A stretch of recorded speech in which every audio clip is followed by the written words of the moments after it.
پاکستان اور IMF کے درمیان سٹاف لیول ایگریمنٹ طے نہیں پا سکا۔ عالمی مالیاتی ادارے کی طرف سے جاری کیے گئے بیان میں کہا گیا ہے کہ پاکستان کے ساتھ پالیسیز کے نفاذ کو حتمی شکل دینے کے لیے آنے والے دنوں میں ورچوئل بات چیت جاری رہے گی۔ IMF کا کہنا ہے کہ ان پالیسیز کے بروقت اور فیصلہ کن نفاذ کے ساتھ ساتھ شراکت داروں کی مالی معاونت پاکستان کے لیے میکرو اکنامک استحکام کے لحاظ سے انتہائی ضروری ہے۔ دوسری جانب پاکستان کے مرکزی بینک کے مطابق اس وقت ملک کے زر مبادلہ کے ذخائر یا فارن ایکسچینج ریزروز کم ہو کر 2 ارب 92 کروڑ پر آ پہنچے ہیں۔ جنوری کے مہینے میں ملک کی درآمدات کا حجم 4 ارب 86 کروڑ ڈالر رہا، جبکہ برآمدات 2 ارب 20 کروڑ ڈالر، یعنی اس وقت ملک کی ایک ماہ کی درآمدات کے لیے بھی ادائیگی کے لیے پیسے موجود نہیں ہیں۔ پاکستان کو معاشی بحران سے نکلنے کے لیے بار بار IMF کے پاس جانا پڑتا ہے، اور ایک موقف یہ بھی ہے کہ عالمی مالیاتی ادارے کی مدد کے بدلے میں پاکستان کو ایسی شرائط ماننے پر مجبور ہونا پڑتا ہے جو عوام پر مزید معاشی بوجھ کی وجہ بنتی ہیں۔ اس صورتحال کے لیے پاکستان کی اکثر حکومتوں نے عوام اور ماہرین کی شدید تنقید کا بھی سامنا کیا ہے۔ آج اس پر بات کرتے ہیں ڈاکٹر زبیر اقبال سے، اس وقت ہمارے ساتھ اسٹوڈیوز میں موجود ہیں۔ ڈاکٹر صاحب بہت شکریہ ہمیں جوائن کرنے کا۔ فرسٹ آف آل تو جو اس وقت سچویشن ہے IMF کے ساتھ جو سٹاف لیول ایگریمنٹ جس طرح سے کنکلوڈ ہوا، اور ابھی اس میں فردر ڈیولپمنٹس فردر ڈسکشنز بھی رہیں گی، کہاں کھڑا ہے پاکستان اور کتنے دن لگیں گے اس کو کنکلوڈ ہونے میں آپ کے خیال میں؟ یہ بہت مشکل سوال ہے، وہ اس لیے کہ یہ تمام ایشوز جو ہیں یہ کنٹری اسپیسیفک ہوتے ہیں۔ اب پاکستان کی جو کنڈیشن ہے اور جو پاکستان کی جو ہسٹری ہے اس کی بیسس پہ محسوس یہ ہوتا ہے کہ اس کے لیے وقت لگے گا۔ کتنا وقت لگے گا یہ کہنا مشکل ہے، کیونکہ ڈپینڈ کرتا ہے کہ کتنی ایگریمنٹس ہو چکے ہیں اور ابھی کتنے ایگریمنٹس باقی ہیں۔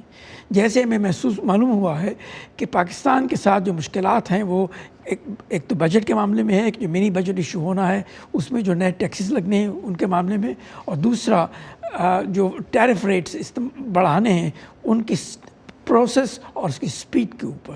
تیسری بات یہ آ جاتی ہے کہ جو دوسرے ملکوں نے پاکستان کو لونز دینے ہیں جن کی بغیر پاکستان کا فائنینشل پروگرام جو ان بجٹڈ ہوگا اور انڈر فائنانس ہوگا تو اس کے لیے مشکلات ہیں۔ سب سے پہلے یہ ضروری ہے کہ IMF کے سٹاف کو یہ ضروری محسوس کرنا ہے کہ کس حد تک ان کی پاکستانی پوزیشن جو ہے وہ ایکسیپٹیبل ہے یا نہیں، اور اس کے ساتھ ساتھ ایک سب سے اہم بات یہ آ جاتی ہے کہ جو ڈونر کنٹریز ہیں وہ واقعی ڈونیٹ کرنے کے لیے تیار ہیں کہ نہیں۔ اگر جو کمٹمنٹس پاکستان نے کلیم کی ہیں کہ پاکستان نے کلیم کی ہیں IMF اس کو کاؤنٹر چیک کر رہا ہے۔ اس کو کاؤنٹر چیک کرنا ضروری ہوتا ہے، کیونکہ اس کے بغیر پروگرام انڈر فائنانس رہتا ہے۔ اگر وہ انڈر فائنانس ہوگا تو پھر پروگرام کامیاب نہیں ہو سکتا۔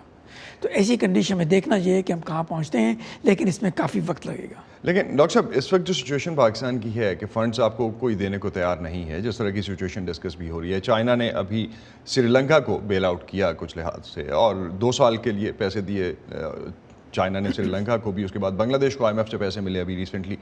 پاکستان کے پاس کہیں سے بھی فنڈز آتے نظر کیوں نہیں آتے، اور یہ کیا ہر ایک کا عدم اعتماد ہے؟ ایک تو بات یہ ہے کہ ایک عدم اعتماد ہے، لیکن سب سے اہم بات یہ ہے کہ تمام جو ڈونر کنٹریز ہوتے ہیں وہ اب یہ محسوس کرتے ہیں کہ اگر ان کو فنڈنگ دینی ہے یا فنانسنگ کرنی ہے تو اس کی ایک کمٹمنٹ ضروری ہے۔ وہ کمٹمنٹ وہ IMF سے لیتے ہیں۔ اگر IMF کے ساتھ پروگرام ہے تو اس کا مطلب یہ ہے کہ فنڈنگ ٹھیک استعمال ہوگی، نمبر 1، اور اس کی ری پیمنٹ جو ہے وہ وقت پہ اور موقع پہ ہوگی۔ تو اگر وہ نہیں ہے تو وہ تیار نہیں ہوں گے۔ تو اس لیے پروگرام پہلے اپروو کیا جاتا ہے، اس کے بعد آپ ان ملکوں کے پاس جاتے ہیں، ان ملکوں کی کمٹمنٹ لیتے ہیں، جب وہ کمٹمنٹ دیتے ہیں تو اس کے بعد پھر آپ اس پروگرام پہ سگنیچرز ہوتے ہیں اور وہ پھر IMF بورڈ میں جاتا ہے اپروول کے لیے۔ چائنا پاکستان کو بیل آؤٹ کیوں نہیں کر پا رہا اس وقت، یا کیوں کرنا نہیں چاہ رہا؟ دیکھیے تمام ملک جو ہیں اس وقت پاکستان کو صرف اسی صورت میں پیسے دیں گے اگر پاکستان ڈومیسٹک ایڈجسٹمنٹ کے لیے تیار ہو جاتا ہے، چاہے وہ چین ہو، چاہے وہ سعودی عربیہ ہو یا کوئی ہو۔ تو یہ پروگرام جو ہے بیسکلی اس کی میجرمنٹ یہی ہے کہ کس حد تک پاکستان پرسنلی ملک کے طور پہ اپنے ایڈجسٹمنٹ کرنے کے لیے تیار ہوگا۔